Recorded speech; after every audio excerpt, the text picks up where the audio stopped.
Assalamualaikum warahmatullahi wabarakatuh. Apa kabar hari ini anak-anak? Semoga kalian selalu sehat serta dalam lindungan Allah Subhanahu wa taala. Meskipun di pembelajaran kali ini kalian harus belajar online atau daring, kalian harus tetap semangat belajar dan jangan pernah malas untuk belajar. Di pertemuan kali ini Bapak akan membahas materi kelas 2 SD atau MI tema 6 subtema 4. Untuk mata pelajarnya adalah PPKN dan Bahasa Indonesia. Untuk mata pelajaran yang pertama yaitu PPKN tentang tertib aturan. Pada saat piket kelas, Denny dan Mei tidak ikut bekerja. Mereka justru bermain-main dan berlari-larian. Mereka menunjukkan sikap yang tidak tertib. Tidak tertib merugikan semua orang. Perbuatan tidak tertib jangan ditiru. Nah, di sini yang dimaksud dengan tertib aturan artinya menaati semua peraturan yang berlaku dimanapun kalian berada, entah itu di sekolah ataupun di rumah kalian atau pada saat kalian bermain. Nah, pada kalimat-kalimat ini terdapat siswa bernama Denny dan siswi bernama Mei, di mana Denny dan Mei itu tidak ikut bekerja pada saat piket kelas. Malah mereka justru bermain-main dan berlari-larian.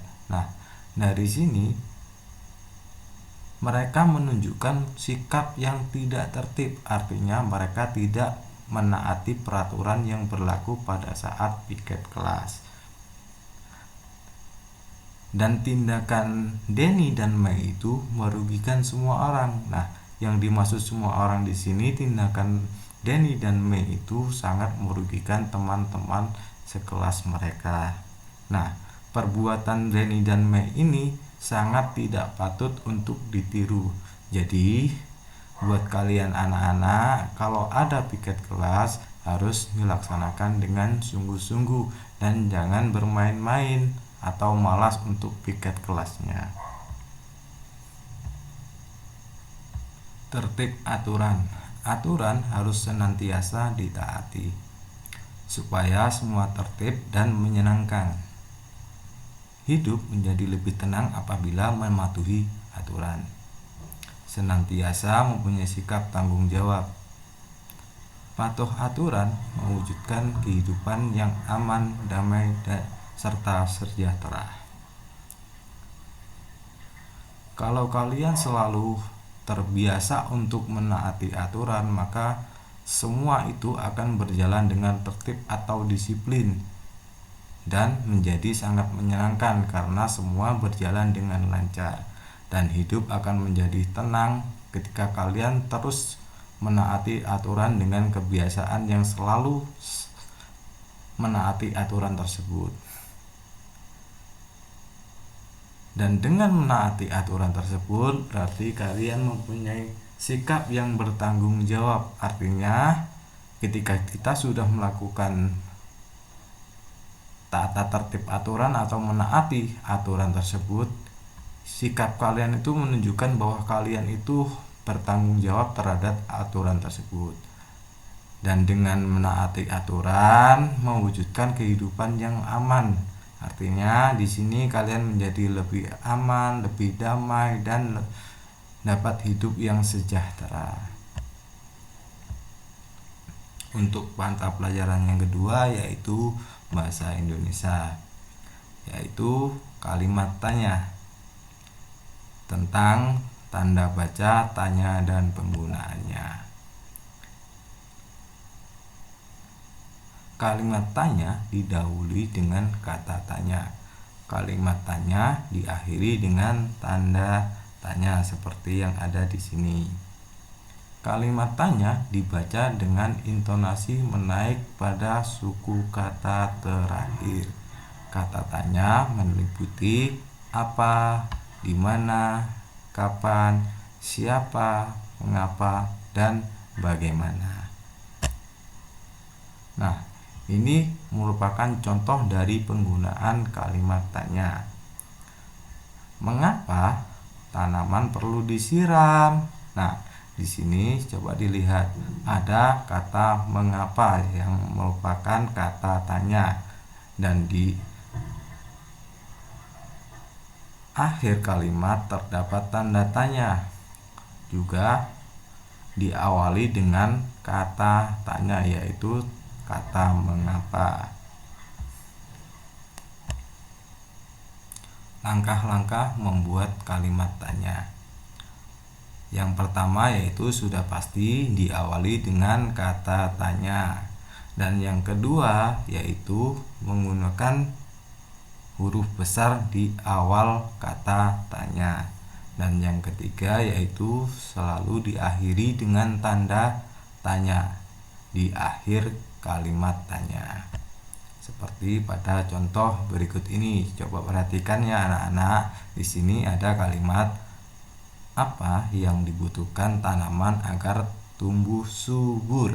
Nah, di sini diawali dengan kata tanya. Kata tanyanya apa di sini? Yaitu kata tanya apa. Dan di awal kalimat menggunakan huruf besar, yaitu di sini menggunakan huruf alfa besar atau huruf A besar. Dan di akhir kalimat menggunakan tanda tanya.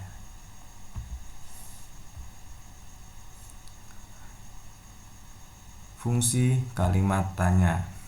Kalimat tanya umumnya diawali dengan kata tanya. Setiap kata tanya memiliki fungsi yang berbeda. Berikut ini fungsi dari kata tanya. Yang pertama ada kata apa, di mana kata apa itu digunakan untuk menanyakan benda atau sesuatu.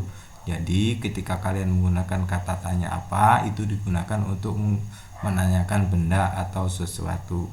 Yang kedua ada kata di mana. Di mana itu digunakan untuk menanyakan tempat. Jadi ketika kalian itu menanyakan tempat, kalian bisa menggunakan kata di mana. Contoh, di mana tempatnya Pak RT? Nah, itu merupakan kalimat tanya. Di mana ada kata tanya yaitu di mana. Yang nomor 3 ada kata tanya kapan, yaitu kata tanya kapan itu digunakan untuk menanyakan waktu.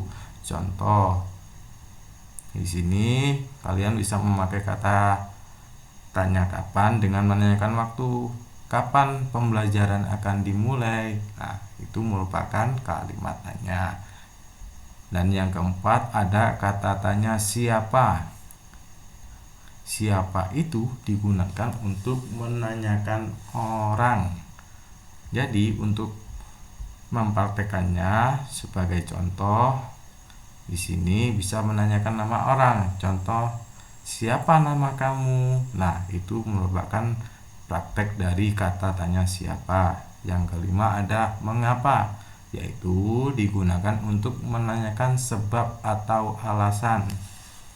Contoh, mungkin pada saat kalian terlambat datang ke sekolah, pastikan Pak Guru atau Ibu Guru menanyakan mengapa kalian terlambat ke sekolah. Nah, itu caranya. Yang terakhir yaitu kata bagaimana, yaitu digunakan untuk menanyakan cara atau proses. Contoh dalam pembelajaran matematika, bagaimana cara mengerjakan rumus dari mencari luas persegi. Nah, itu merupakan contoh dari praktek menggunakan kata bagaimana.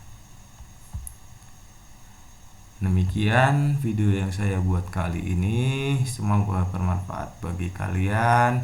Jangan lupa di rumah untuk selalu jaga kesehatan agar kalian selalu terhindar dari mara bahaya atau penyakit apapun. Terima kasih untuk waktunya. Akhir kata, wassalamualaikum warahmatullahi wabarakatuh.